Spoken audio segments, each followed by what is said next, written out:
Today, I just got my new golf umbrella. Now, I'm not a golfer, so I'm not using it for golfing. What I'm using it for is a sunshade. When I'm outside, I like to be able to cover my equipment so that way it doesn't get too hot. Now, it came in this nice package with a snap, and that's going to make a great package for storage.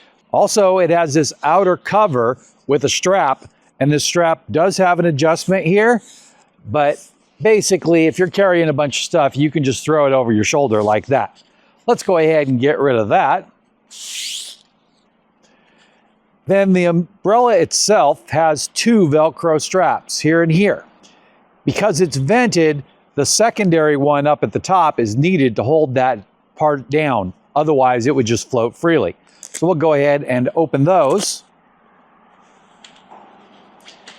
Next, we have this nice round button directly above the handle. And before I forget that, the handle comes wrapped in the plastic, but it's just a foam block handle. So later on, I'll take that cover off, but I don't want to use it before I'm ready for its first actual use.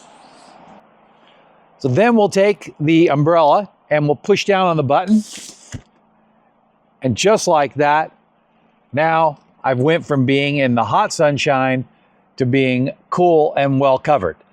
Now, closed up, the umbrella measures 40 inches or just slightly under. Open, it has a 62-inch span. Now, this is plenty large enough for one or two people to be underneath. However, they make two larger sizes if that's what you're interested in.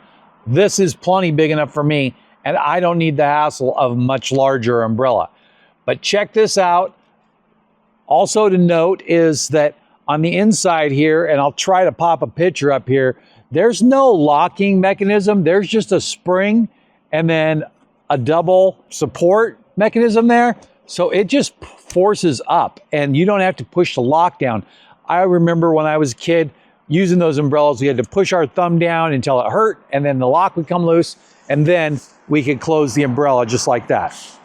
So when you bring it down, you do have to push it down to get the part all the way inside back where the button is to latch.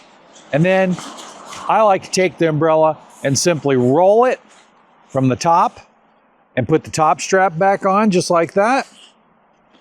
And then do it again, roll it from the bottom and then put the bottom strap on and you're done.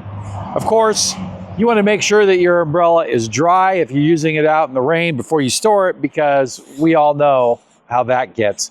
Check this out. I'm really happy with what I received and I hope you will be happy too.